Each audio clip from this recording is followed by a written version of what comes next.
तीन दामाद की सास पार्ट 2। अब तक आपने सुना कि कावेरी जी अपनी तीनों बेटियों ईशा, मोहिनी और सुहाना की शादी तीन घर जमाई लड़कों के साथ करवा देती है। उन्हें लगता है कि ये लड़के शायद घर का कामकाज संभाल लेंगे, लेकिन उनके तीनों घर जमाई बहुत आलसी थे। वो नौकरी भी नहीं करते थे और बाहर का काम भी नहीं। कावेरी जी ने अपनी बेटियों से कहा कि वो प्रेगनेंसी का बहाना बनाकर अपने पतियों को सबक सिखाए। अब सुनिए आगे। मम्मी, आपने जैसा कहा था हमने वैसा ही किया, लेकिन देखिए ना, विवेक का हाल तो वैसा का वैसा ही है।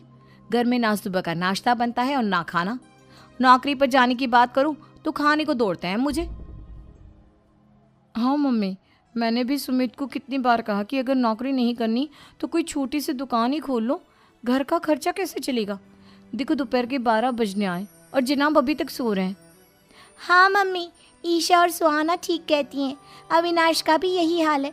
जब मैंने अपनी प्रेगनेंसी के बारे में कहा तो मुझसे कहने लगा, अरे दूसरी लड़कियां तो 9-9 महीने तक नौकरी करती है, बस डिलीवरी के टाइम छुट्टी लेती है। मोहिनी, तुम भी नौकरी करो। अब मुझे कहाँ नौकरी मिलेगी? मम्मी बताओ, अब मैं क्या करूँ? हे भगवान, क्या सोचकर घर जमाई दामाद लाई थी मैं कि मेरी बेटियां मेरे पास रहेंगी और खुश रहेंगी, लेकिन इन आलसी दामादों ने तो हमारी जिंदगी को भी प्रॉब्लम में डाल दिया है। मैं तो कहती हूँ मम्मी, हम लोग वापस अपनी जॉब पर जाना शुरू कर देते हैं। बता देते हैं इन लोगों को कि हमने प्रेगनेंसी का बहाना किया है। नहीं नहीं बेटा, ऐसी गलती भी मत करना। अगर तुमने ऐसा किया तो इन तीनों की आदत और ख़राब हो जाएगी। अरे आज नहीं तो कल कभी तो तुम प्रेग्नेंट होगी, तब वापस यही प्रॉब्लम आएगी। तब क्या करोगी तुम तीनों? हाँ मम्मी, आपकी बात तो बिल्कुल सही है। इन लोगों को तो सुधारना ही पड़ेगा। लेकिन कैसे? अपने बच्चों के आने की खबर सुनकर भी इन लोगों पर कोई असर नहीं हो रहा। पैसे कमाने के लिए घर से बाहर निकलना ही नहीं चाहते ये तीनों। अब मेरे दिमाग में एक प्लान आया है। तुम तीनों चिंता मत करो, उन तीनों को बुलाओ, फिर मैं बात करती हूँ।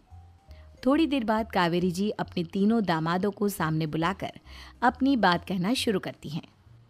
अविनाश, सुमित और विवेक, देखो बेटा, मैं ना तुम तीनों से बड़ा प्यार करती हूँ, इसीलिए तो तुम्हें घर जमाई बना कर रखा है मैंने। अरे मम्मी जी, सीधे सीधे कहिए ना, क्या बात है? प्यार तो हम भी आपको बहुत करते हैं। अरे मम्मी जी, आपकी इज्जत भी बहुत करते हैं। अरे भाई, आपके जैसी सास और कमाने वाली बीवी सबको मिलती है क्या? हाँ मम्मी, विवेक और सुमित ठीक कह रहे हैं। आपकी बेटी से शादी करके मेरी तो ज़िंदगी ही अच्छी हो गई है। जानती हूँ मैं, और ये भी जानती हूँ कि तुम तीनों अपने अपनी बीवियों से बहुत प्यार करते हो। बेटा, बात ऐसी है कि हमारे